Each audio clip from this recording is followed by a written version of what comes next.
Buenas tardes a todas y todos los presentes en este día de hoy, en el que vamos a hacer la presentación del libro intitulado Cartas bajo la manga, del escritor caraqueño Luis Angulo Ruiz.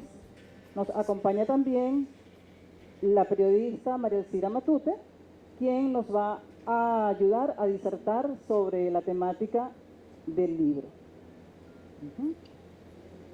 De nuestro autor podemos decir que es egresado en las carreras de Letras y de Comunicación Social. Se ha desempeñado como docente en la Universidad Central de Venezuela y sus escritos y sus análisis, monografías e investigaciones se inscriben dentro del campo de la semántica, de la lingüística y de la pragmática. Nuestro autor, además de este libro que vamos a presentar hoy, tiene también dentro de nuestra casa editorial un libro intitulado Francisco Huaytac, La Revolución de la Conciencia. De nuestra compañera María Elcira Matute, podemos decir que se ha dedicado a la difusión de la literatura, de la lectura y de la escritura a través de los medios de comunicación. Entre sus destacados trabajos se encuentran la librería mediática, bien conocida por todos, desde el año 1993, y que también se maneja dentro de esa misma temática, que es la difusión de la lectura y de la escritura. Entre sus títulos se encuentran Cómo hacernos de los libros mientras vemos la televisión y la librería mediática, el libro. Sin más, vamos a dar comienzo a nuestra actividad. Muchas gracias. Bien, buenas tardes a todos los que se han animado a acompañarnos a la presentación de este libro que Luis Angulo Ruiz ha escrito a lo largo de distintas etapas para contarnos nuestra historia reciente, para ser cronista de nuestra historia reciente entre 1998 y 2003. Es la historia que cuenta este libro en forma de cartas como se escribían antes y de correos electrónicos. Es una forma que él ya ha venido usando no solamente cuando nos daba clase como un recurso comunicativo extraordinario que requiere del lector una participación muy intensa, sino también porque permite una gran libertad creativa al escritor, que él va a explicar. Ayer lo comentábamos durante un programa en vivo de la librería mediática que ya subimos a las redes sociales. Para los que no lo vieron y para los que quieran volverlo a ver, está allí disponible en las redes de la librería mediática. Y este libro, que se ha impreso por ahora en 12 ejemplares en papel, 11 para Luis Angulo y 1 para mí, va precisamente, en cuanto retomemos el ritmo habitual de nuestras publicaciones en Venezuela, va a ser parte de los fondos del Perro y la Rana en papel. Para que todos puedan leerlo, a partir de este momento ya está subido a la página de descargas del Perro y la Rana. Y nosotros también en nuestras redes lo vamos a subir, el PDF, para que todos puedan leerlo. Después todos van a querer que el libro esté en papel y seguramente lo van a comprar en librerías del sur. Luis me entregó este manuscrito hace quizás un poco más de un año, con un bolígrafo rojo en la mano, y me dijo: bueno, véngate ahí de todas las correcciones que yo te hice cuando tú eras mi alumna y yo era tu profesor. Y yo me sentí como graduada ya de periodista, porque siempre era el profesor Luis Angulo y la alumna, y me sentí como que ya éramos pares. Inmediatamente y sobre papel y con el bolígrafo rojo empecé a hacer las anotaciones, y Luis hizo luego una lectura distanciado ya en el tiempo, y la editorial El Perro y la Rana ya le dio forma de libro, porque yo no soy editora, simplemente una lectora. Cuando estábamos llegando, Jordana García nos manda este libro de Luis Brito García, que también es de la colección del Perro y la Rana, en una coedición con la VB. Se lo muestro a Luis Angulo y él dice: mira, lo abro y sale esto. Hay que abrir los libros también para ver qué nos dicen los libros. Entonces Luis Brito García le dice esto a Luis Angulo: el creador tanto trabaja para perfeccionar su obra que terminan aclamándola como la más perfecta, pero él solo ve los desiguales desechos con los que fue construyéndola a partir del desairado esquema originario. Para él no hay sorpresas, pues como un prestidigitador conoce el principio y el fin de sus efectos. Su destino es el de todos los creadores de fantasmas. Es la obra de las obras del mundo, le dicen sin saber que lo apuñalan. Es la única que le interesa y jamás podrá conocerla. Estos son los relatos crípticos de Luis Brito García, que son como ese constructivismo que él tanto admira como movimiento estético y artístico en el mundo. Entonces, como los libros hay que compartirlos, le vamos a obsequiar a Luis este libro de Luis Brito García para que pueda leerlo. Nosotros nos vamos a quedar con Leer en el Caos de Alberto Rodríguez Carucci, homenajeado de la feria. Nos vamos a quedar con este libro y le reservamos para el momento de la presentación, que no bautizo del libro, porque a nosotros nos gusta presentar y no bautizar, le vamos a reservar a Ariadna, que viene como vocera de los nietos y los hijos de Luis Angulo Ruiz, este libro infantil de Gabriel Saldivia que se llama El Tigrón, ilustrado por Anthony Fernández. Ahora cuando presentemos el libro, que ella venga a echar las semillitas de girasol al libro del abuelito, le vamos a regalar esto en compensación por colaborar con nosotros. Y Luis, yo tengo mucha curiosidad por saber qué preparaste hoy, porque en el programa dijiste muchas cosas. Quieres que yo haga una lectura que será cuando tú la indiques, pero yo también quiero darte este bolígrafo que por fuera es rojo, pero por dentro es negro, y este cuaderno que son publicaciones que hace el Ministerio del Poder Popular para la Comunicación e Información con esta dedicatoria. Y en ese momento que termine la dedicatoria, Luis me dirá si puede hacer esto o si simplemente se va a dedicar a hablar del libro. Le coloco: Luis, que aquí escribas las primeras líneas del segundo tomo de Cartas bajo la manga. Queremos seguir leyéndote. Con afecto y respeto siempre, tus amigos Isidoro y María Elcira.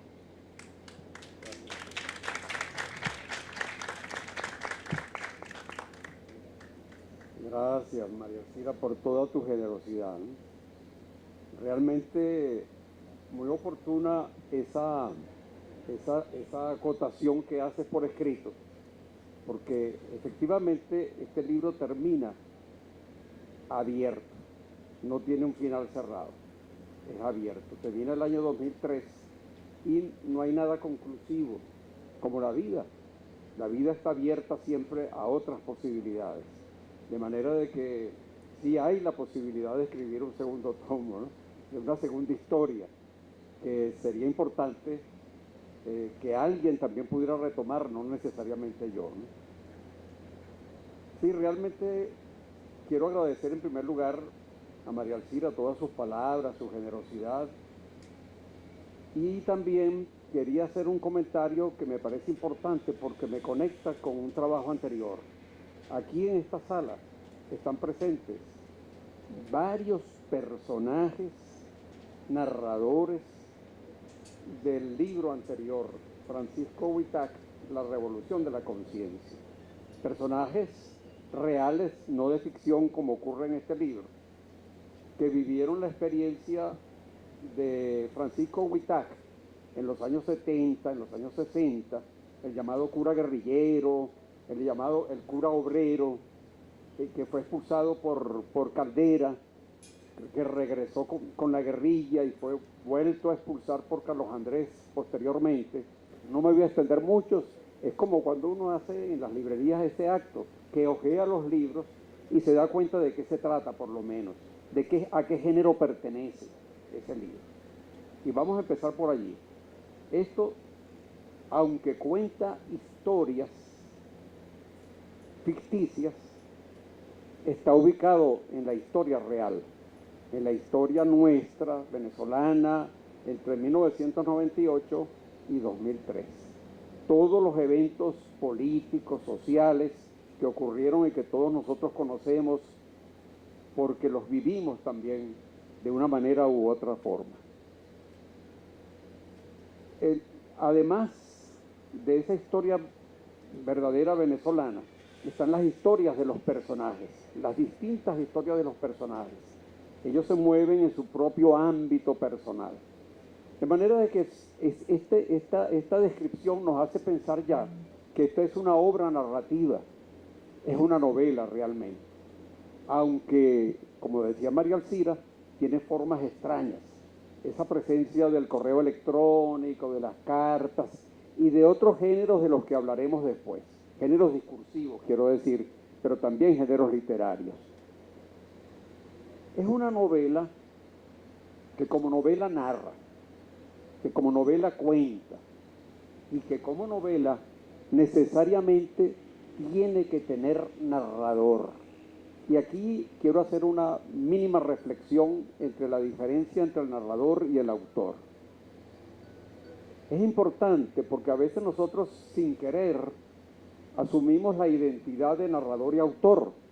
Y muchas personas ingenuamente se imaginan que lo que cuenta un autor de novela es su propia vida, su propia experiencia, y no necesariamente es así.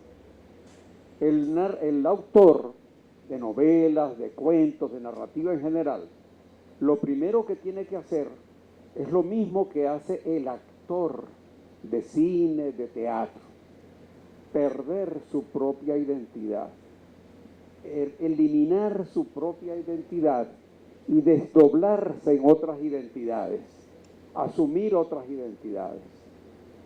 A veces ocurre en una novela que un autor asume una sola identidad, un solo narrador, y desde allí se cuenta la historia. Este libro tiene una particularidad, un rasgo que lo aparta de muchas novelas. No está contado por un narrador, está contado por lo menos, y digo por lo menos porque hay algunos que están en una situación ambigua, está contado por lo menos por 10 narradores. Son personajes narradores. Esos personajes van a contar su propia historia y la historia que está en su contexto social, en su contexto histórico, en su contexto político. De manera de que eso me obligó a mí, y fue un trabajo arduo de carácter psicológico, desdoblarme en muchos narradores contrarios a mí, algunos nefastos, desagradables, otros que a lo mejor se parecen bastante a mí, algunos me identifican, algún lector podría hasta identificarme, o podría identificar a personas cercanas de mi contexto. Mira, Luis, Sergio Pitol decía que para lograr eso era muy bueno, él recomendaba la esquizofrenia. Era excelente para los escritores. Y es una especie de esquizofrenia, ese desdoblamiento, ¿no? Es exactamente así. Por eso yo decía ayer, María Alcira, que ese trabajo que hace el actor también, que lo obliga o que lo puede obligar en un momento dado a someterse a la curación posterior para poderse desprender de esa identidad falsa. Eso mismo hace el autor en la asunción de la obra narrativa. De manera de que sí, hay ese proceso que se puede volver casi esquizofrénico, porque aquí es una múltiple identidad lo que yo tuve que asumir, muchas identidades que veremos a través de algunas lecturas. Entonces, pero desde el punto de vista técnico, eso trae otro rasgo típico de esta obra, que es que las historias y la historia está contada desde perspectivas distintas, coincidentes pero también contradictorias. Esa técnica para mí es muy importante y la experimentamos ya en el libro anterior, Francisco Huitac, La Revolución de la Conciencia. Distintos personajes reales hablan sobre Francisco Huitac desde perspectivas distintas, personajes reales. Cuentan, en este caso era un libro biográfico testimonial, pero en este caso se trata de personajes de ficción. En el caso de Francisco Huitac eran personajes que vivieron y convivieron y que muchos de ellos están en este momento aquí presentes, la experiencia de Francisco Huitac.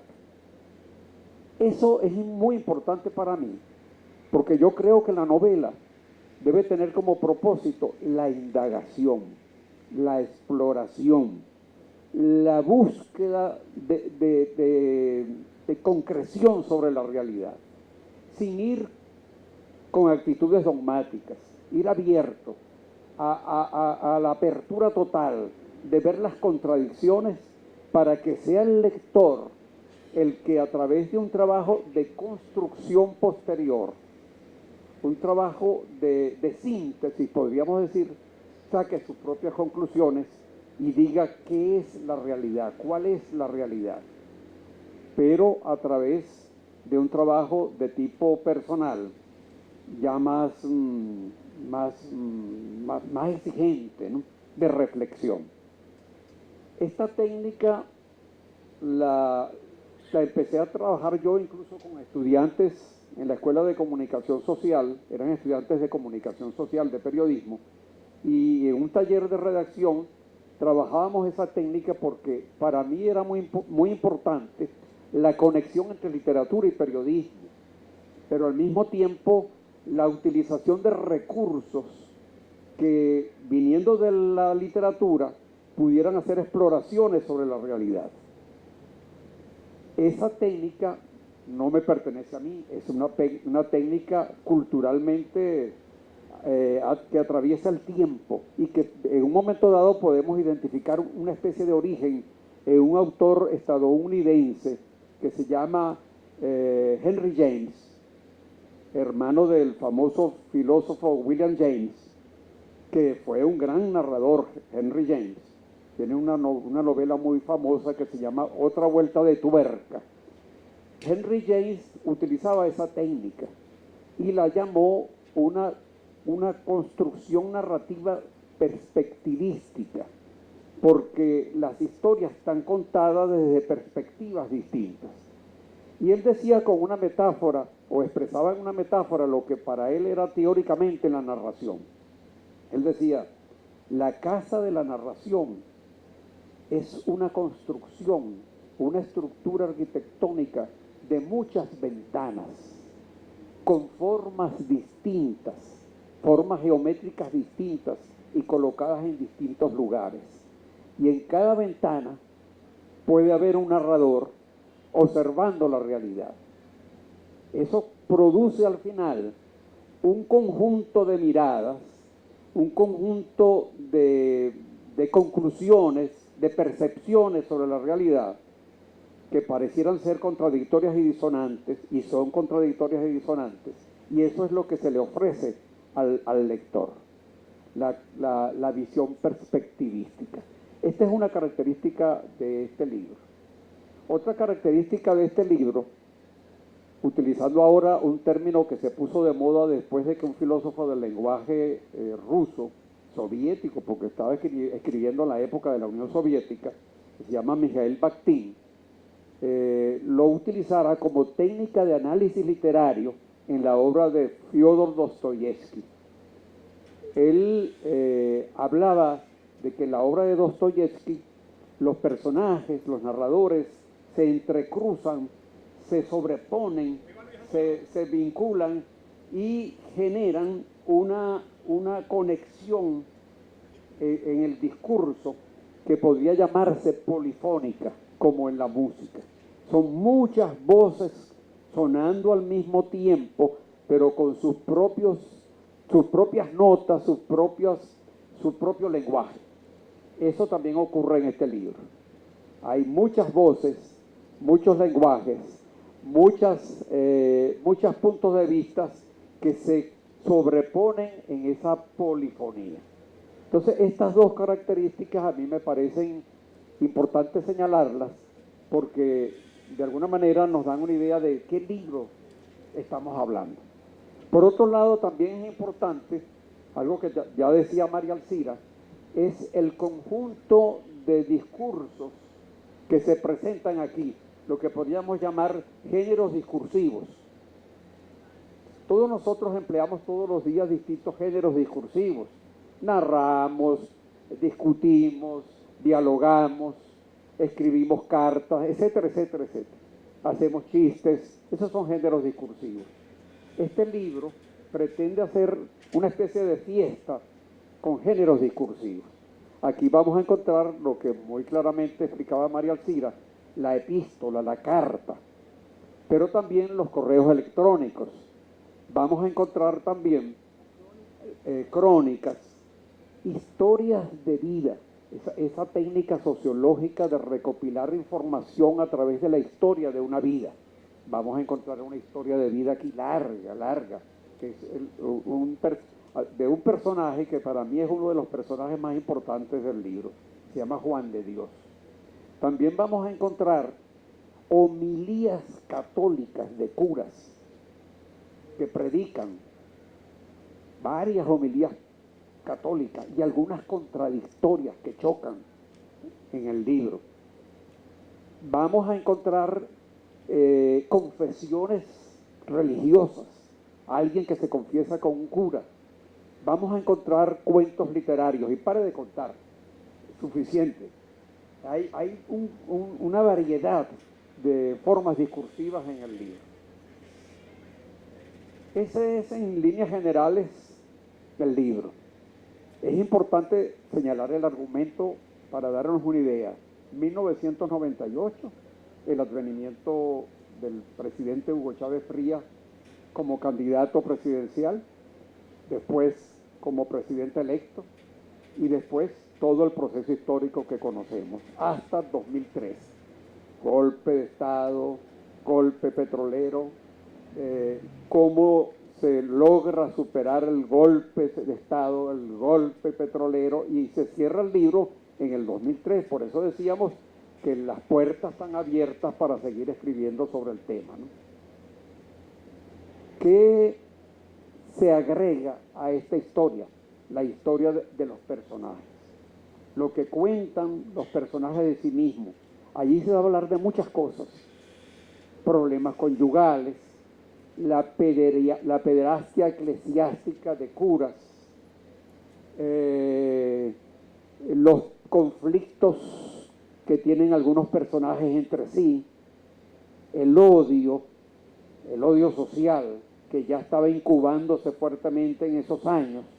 Todo eso está presente en ese libro. De manera de que es un libro con muchas posibilidades de exploración para el lector. Ahí hay todo un mundo para explorar. Yo creo que no voy a avanzar mucho más en análisis y en propiedades del libro, porque me parece que es más importante la lectura, el contacto directo con la narración. Y voy a seleccionar algunos pequeños fragmentos. Yo le pedí a María Alcira que un poquito más adelante nos lea un fragmento de un personaje que a mí me cuesta mucho leerlo, porque a mí me costó mucho escribirlo, pero más me cuesta leerlo, ¿no? Porque es un personaje femenino muy típico, ¿no? Que María Alcira, con su cualidad escondida, creía yo que tenía de actriz, lo hace muy bien. Me gustaría que ustedes pudieran disfrutar de esa lectura un poquito más adelante. Yo voy a leer entonces fragmentos del libro, empezando por un conjunto de cartas, fragmentos de cartas y correos electrónicos, porque aquí se va contando, no, aquí hay una historia, aquí hay un argumento.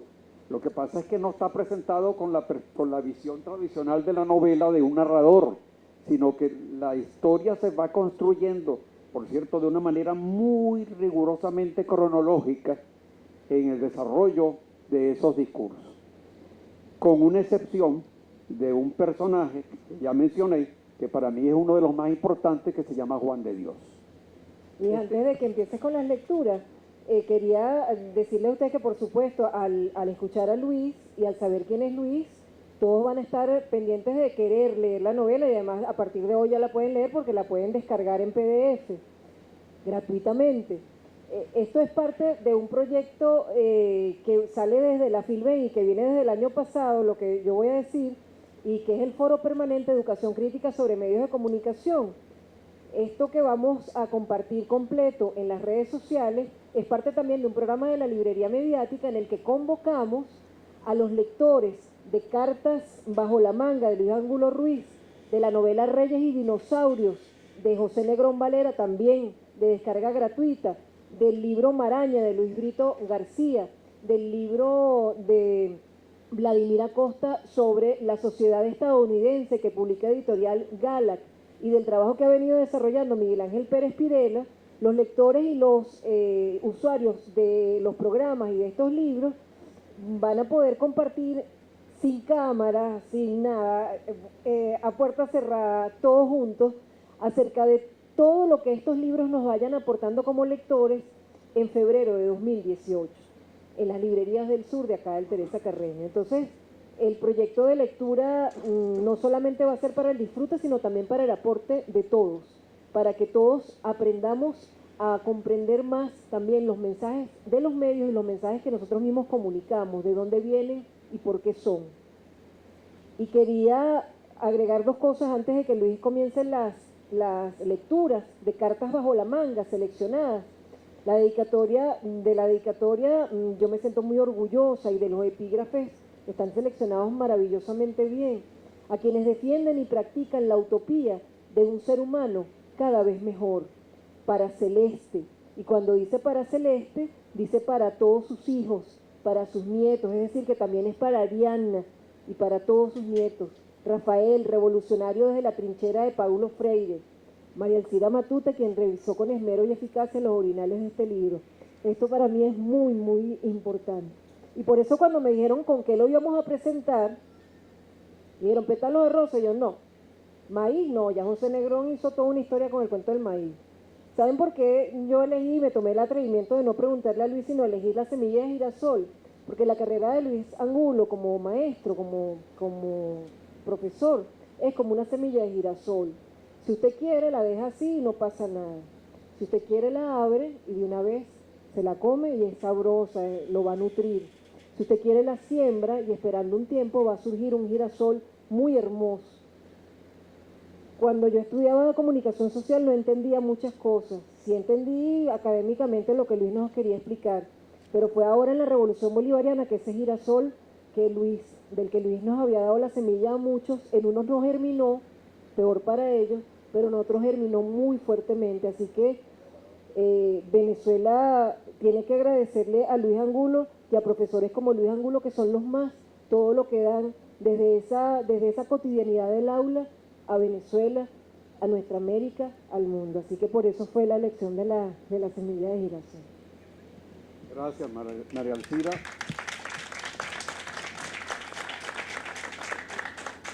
Por esa bella imagen poética que no me merezco, pero que me gusta verla como un reto realmente.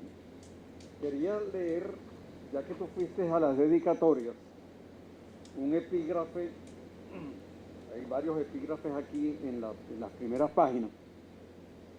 Una de Fernando Pessoa, dice, ¿quién escribirá la historia de lo que podría haber sido? Otra de Hugo Chávez Frías, que le salgan alas a las serpientes y se conviertan en águilas, en cóndores, de este tiempo en que estamos obligados a andar a la altura de la historia. Creo que es oportuna esta cita de Chávez, de un discurso, creo que del 2002 o 2001, más o menos en esa fecha. Lamentablemente no puse el año aquí. Voy a empezar a hacer algunas lecturas en un contexto histórico. El triunfo para comenzar, la candidatura de Chávez en 1998 y lo que dicen los personajes al respecto. Vamos a empezar con un personaje que se llama Santiago. Es un viejo profesor, tiene un hermano que se llama Ernesto y ellos se comunican por cartas porque no hay otra manera de comunicarse en el sitio donde está viviendo Ernesto en ese momento. En nuestra conversación en la universidad, tú me manifestaste tu punto de vista respecto a la candidatura de Chávez. Sin embargo, no estoy tan convencido de tus argumentos a favor de esa candidatura. Es un militar y tú más que nadie sabes los riesgos que eso implica. para que ustedes vean cómo este personaje cambia mucho después, ¿no? Tú conoces muy bien cuál es la formación de esos carajos. La verticalidad, la voz de mando, el personalismo del jefe. Sé que tú piensas que el país anda buscando desde hace tiempo a alguien que ponga orden en esta vaina, pero ya está suficientemente probado el riesgo de esa concepción con el caso de López Contreras y con Pérez Jiménez. Sin hablar de Gómez, que al fin y al cabo fue un caudillo de la época en que los jefes eran el resultado de las montoneras. Me dices que ahora es distinto, que hay mucha gente de izquierda apoyándolo, pero para mí eso no es ninguna garantía. La izquierda en estos últimos años ha estado de barranco en barranco. Estamos hablando del 98 y todo lo que había pasado antes. Ya no se sabe cómo se come eso de la izquierda. Allí está el jefecito guerrillero Teodoro Pekov. ¿Qué ha hecho durante el gobierno de Caldera? Estamos en pleno gobierno de Caldera, 98. Nada más y nada menos que ejecutar la política más reaccionaria de la llamada historia democrática. ¿En qué quedaron las prestaciones de los trabajadores? En ser y pabilo, como se dice. Y él ahora se llena la bocota de economista pitonizo con eso de que estamos mal, pero vamos bien. Después dice, entre esos asesores izquierdosos de Chávez, ¿cuántos Pekov habrá? Se preguntan. Más adelante entonces el hermano Ernesto le dice, claro, eso está imbuido de una cantidad de comentarios, experiencias, historias que cuentan, que hablan, y se va moviendo la historia y la narración. No, hermano, la cosa es para adelante o para atrás. Si mira hacia adelante, por lo menos Chávez, aparte de la constituyente para erradicar la actual constitución, está proponiendo la agenda alternativa bolivariana.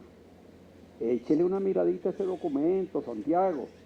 Sé que no es un programa revolucionario, pero sí una reforma necesaria en estos momentos. Es el único que demuestra un conocimiento de la realidad venezolana y una reflexión seria para buscar soluciones urgentes a la debacle que nos está dejando esta agenda Venezuela de Caldera y Pekov. En la agenda alternativa hay una búsqueda de corregir los entuertos de este neoliberalismo salvaje, medidas relacionadas con frenar la desnacionalización, con frenar la privatización, planes orientados a reducir el 80% de pobreza y este 25% de pobreza atroz. Otro personaje, en este caso en la posición contraria, es una mujer que se llama Carelia. Está muy preocupada porque apareció la candidatura de Chávez. Y dice, la gente en su banalización dice, incluso ya ganó Chávez, ya esto es en diciembre. La gente en su banalización dice que lo que nos viene es joropo. Quizás lo dicen por la pinta folclórica del teniente coronel o porque es llanero de alpargatas. No sé, pero mi opinión es que esto no es para quedarse en chistecitos. Lo que se anuncia en el futuro es de cuidado si tomas en cuenta el plan de gobierno del tipo. A mí me preocupa el fondo populista comunistoide de este plan. No es un plan comunista, como dicen por ahí. Por lo que yo sé, más bien se puede hablar más de populismo que de comunismo. Ahora, para decirle la verdad, yo le tengo más miedo al populismo que al comunismo. Si aquí a alguien se le ocurre tomar la más mínima medida comunista, tenlo por seguro, Charles. Ella le escribe a su hermana un correo electrónico que se llama Charles, o se hace llamar Charles, porque se llama Carlos, que no dura más de un minuto en el poder. Ojalá tomara una medida comunista como en Cuba, que limitara el ejercicio religioso, por ejemplo, que le quitara el subsidio del gobierno a los colegios católicos. Ojalá, porque no duraría una semana. Eso, fíjense ustedes la contrastación ideológica. Aquí viene María Alcira con la lectura de un personaje que se llama la nena Cora. Ya el nombre nos dice mucho, ¿no? La nena Cora es una amiga de la infancia de Carelia, una amiga de dinero realmente, del sector social privilegiado venezolano, caraqueño, mientras que Carelia es hija de un hombre que logró reunir dinero y posicionarse, pero que no tiene esa tradición del caché, como diría la nena Cora, que ella tiene, ¿no? Entonces la nena Cora también reflexiona el 7 de diciembre, después del triunfo de Chávez. Bueno, digo yo que reflexiona, porque eso no es reflexión. Vamos a escuchar la lectura de María Alcira. De la nena Cora para Carelia. Por la mar, 8 de diciembre 1998. Hello, Karel. Qué horrible lo que está pasando, chama. Uno no termina de pasar arrecheras en este país. El viernes me pierdo de aquí. JJ y yo nos vamos otra vez para Miami. Total, que para los candidatos que había, bueno, excepto el de Valencia, que sí es gente, bueno, tú sabes bien cómo he sido yo siempre con la política. Pero para serte honesta, chama, la verdad es que te confieso que esta vez sí sentí remordimiento. Me acordé de la época del colegio cuando uno hacía algo mal y después pasaba unos días sufriendo hasta que uno se confesaba. Así me siento ahorita. Para serte honesta, me siento súper mal. Aunque también me digo que un voto más no hubiera hecho nada. Hubiéramos necesitado 1 millón de votos más. Karel, ¿qué crees tú que va a pasar aquí? Papá dice que lo que viene es peligrosísimo, que nos puede pasar lo de Cuba. Él se está reuniendo con su grupo para hacer algo. Él dice que eso nos pasa por estar confiando en políticos de segunda. Que Caldera al fin y al cabo es un recogidito. Oye, yo no sabía eso, chama. Un recogidito de San Felipe. Dígame, el Carlos Andrés. Él dice que era un campesino, arreaburros. Así mismo dice él que era. De rubio, aunque las malas lenguas dicen que era de Colombia. Bueno, a mí no me consta. Papá dice que ellos debieron haber aprovechado las influencias sobre Copella D para seleccionar mejor, que se dejaron meter gato por liebre. Él habla del señor aquel que fue gobernador de Caracas, que está por allá, por las Naciones Unidas, el que se vestía siempre de blanco como un turista inglés en el Caribe, el que aseó a Caracas, fabricó los bulevares y trajo los autobuses ingleses, aquellos de acordeón.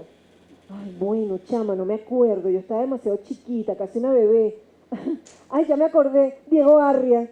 Pa dice que ese sí era un caballero, aunque mamá dice que lo llamaban el gobernador Porrón, por lo de los materos que ponían los bulevares.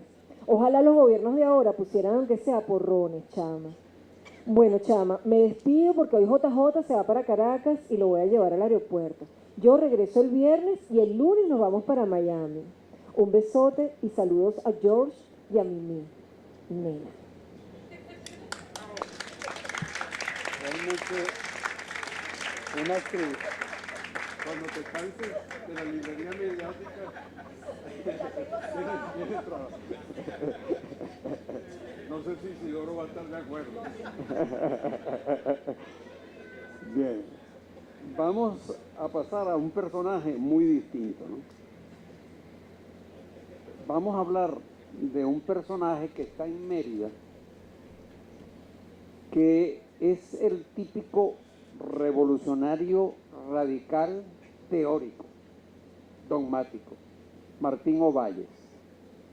Él dice así: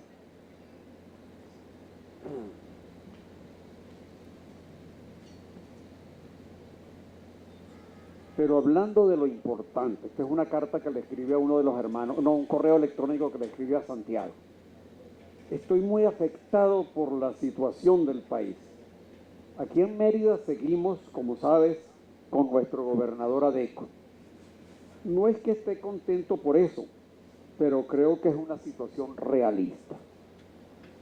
Aquí los revolucionarios tenemos claro al enemigo, la burguesía merideña, que más que burguesía es una godarria, y por el otro lado tenemos al gobernador y su camarilla. Como le digo, la situación está clara. No sé qué piensa usted. Uno como revolucionario está acostumbrado a eso, a la lucha sin cuartel desde la trinchera revolucionaria. a hacer oposición con todos los hierros. Y cuando digo con todos los hierros, son todos los hierros. Otro gallo canta a nivel nacional. Ahí sí veo el panorama oscuro. Ahora todo el mundo anda de fiesta por el triunfo del teniente coronel. Fíjense que dice teniente coronel.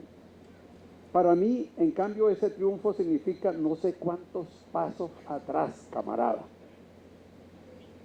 Primero, porque yo no creo en triunfos electorales. Amigo Santiago, la revolución no se impone con papeletas en las urnas. Usted lo sabe. La revolución se logra con el proletariado en las calles. El camino es lo del 89, pero con dirección política, con conciencia revolucionaria. Yo no creo que este presidente tenga formación para generar ninguna revolución. Lo que creo es que va a servir para bajar la presión social con sus medidas populistas y engatusar a la gente con el Plan Bolívar 2000. Un remiendito por aquí y otro por allá para que todo quede igual. ¿Tú crees que con la formación que se recibe en los cuarteles alguien puede dirigir este país hacia un proceso revolucionario? Yo no lo creo, camarada. Me dirás que está la constituyente, pero olvídate que en la constituyente se va a colear un poco de gente de su entorno que lo que buscan es pescar en río revuelto. Dígame, ese que suena por ahí que fue director del Nacional y el otro dinosaurio que tiene no sé cuánta plata en compañías de seguro. No, hermano, con gente así no se hace ninguna revolución.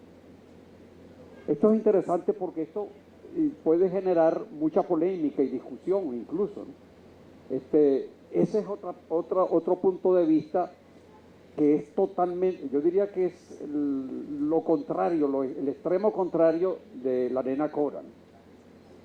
Veamos otro personaje.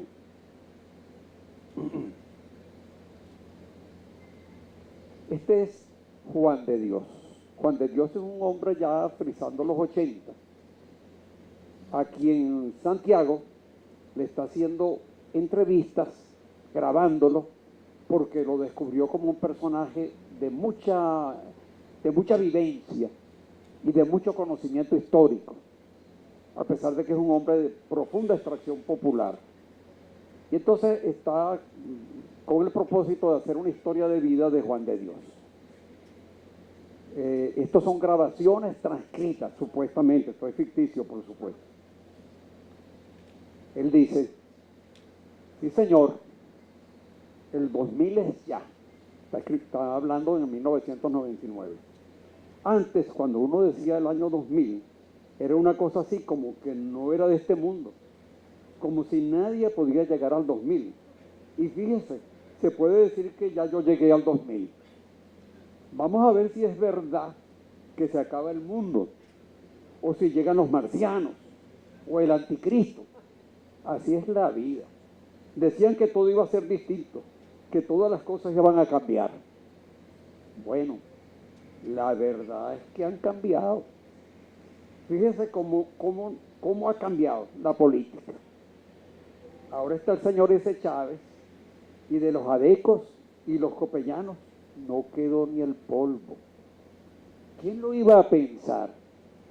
Ahora cuesta encontrar un adeco o un copellano. Resulta que ahora nadie quiere ser adeco ni copellano. Usted pregunta por ahí y la gente dice, ¿quién? Yo, Basie. Y se hacen los locos. Y uno sabe que hasta que antes andaban en la romería blanca y con las franelas de adé, o detrás de Caldera con las flechitas verdes. Pero así es la vida. Del árbol caído, todo el mundo hace leña.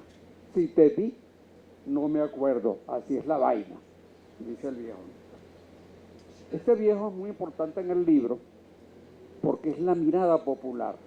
Es la mirada que cuenta desde la perspectiva popular. Voy a dar un salto cronológico y voy a leer algo de él un poco más adelante. En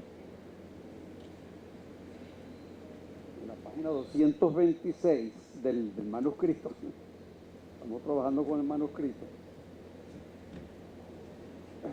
Él está contando su propia vida. Es una vida muy variada, muy interesante, porque él es un hombre de extracción muy humilde, de una zona de La Vega que era casi rural, y que poco a poco empieza a tener roces que lo van transformando, lo van convirtiendo en otra persona, hasta que se inscribe incluso en el Partido Comunista.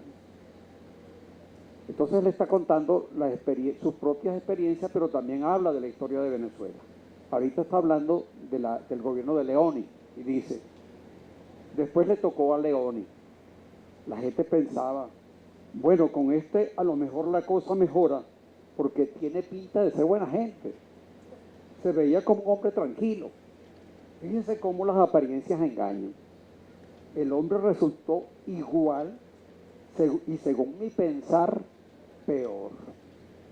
¿Por qué le digo que peor? Porque cuando llega Leoni, entre Betancourt y Carlos Andrés, habían dejado más organizadas la policía y el ejército.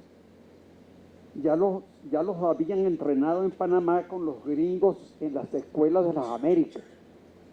Ahora venían entrenados para torturar, para matar. Venían con preparación, así como en las películas del hombre ese, ¿cómo? Exacto, como el entrenamiento del Rambo. Así venían. Figúrense que traían el nombramiento de cazadores. ¿Qué les parece? Cazadores. O sea, que ellos venían a cazar. Eso quiere decir que los que vivíamos aquí éramos animales, pues. Pero ellos se portaron peor que los animales. El Leoni, con su cara de yo no fui, dejó un reguero de muertos en su gobierno. A la gente la seguían matando en las calles, en las manifestaciones, como si fueran perros con rabia. Y a los guerrilleros que andaban por las montañas, sí les dieron con todo. Cuando los cazaban, los lanzaban desde los helicópteros. No respetaban a nadie.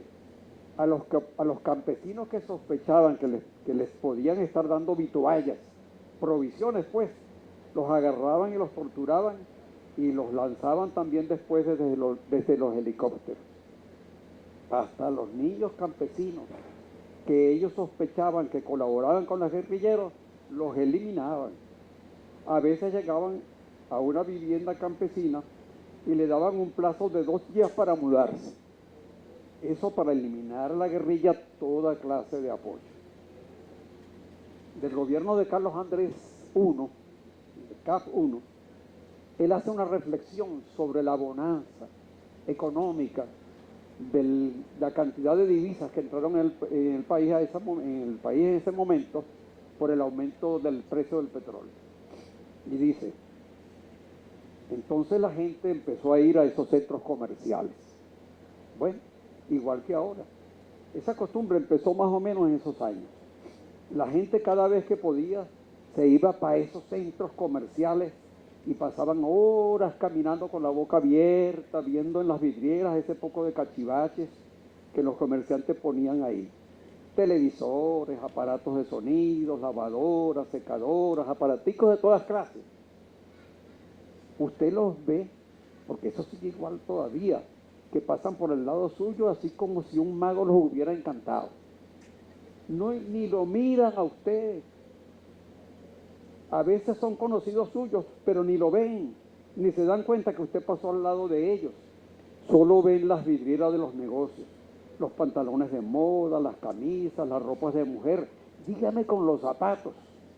Se quedan viendo los zapatos de moda con la boca abierta. En esos años empezó ese asunto. Lo que pasaba era que con ese bojote de plata que entraba al país, ya la gente no quería hablar de política. No le importaba lo que el gobierno hiciera. Lo que estaba ocurriendo en el país, nadie lo veía. La gente en lo que pensaba era en la ropa, en los aparaticos de toda clase y en los viajes. Ahí fue que empezó la viajadera para Miami. Eso que decían de que está barato, dame 2, empezó ahí. Eso no era ningún chiste. Me decían que eso era así de verdad. y los gringos contentos. Decían que estos venezolanos sí son buenos compradores, aunque por dentro a lo mejor decían, esos sí son pendejos. Ese personaje está a lo largo de todo el libro intercalado con otras historias y con otros correos, ¿no? Vamos a terminar, porque tenemos el tiempo medidísimo, con dos breves lecturas. Ya terminó el tiempo, ¿no?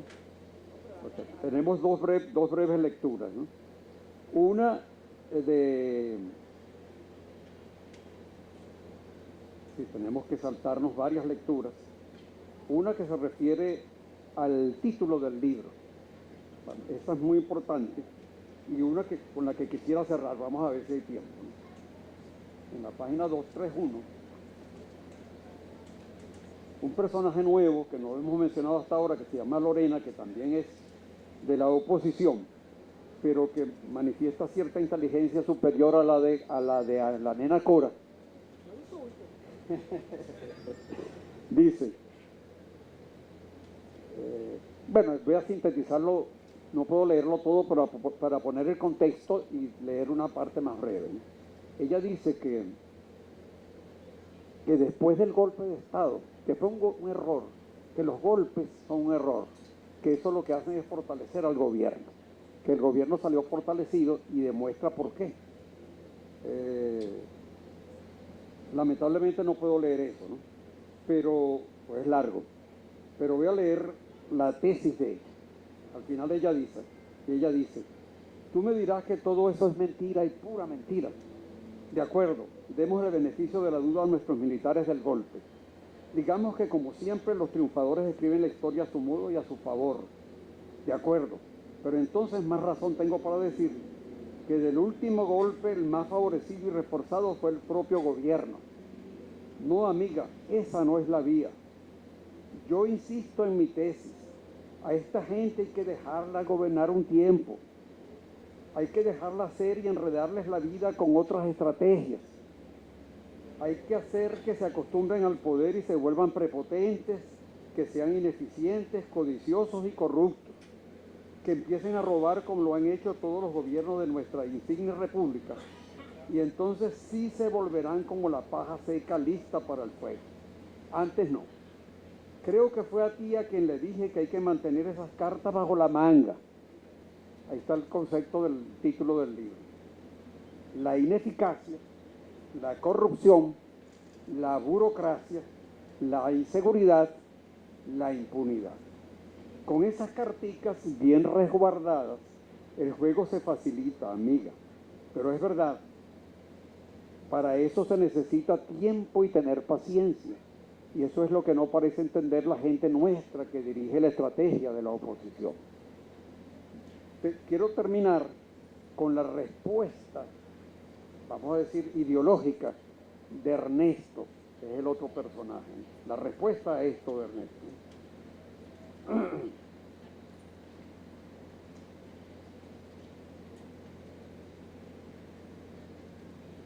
En la página 200. No me parece. No, perdón, página 116. Dice Ernesto, para ello, para el triunfo pues, de la vía revolucionaria, necesitamos un dirigente y lo tenemos.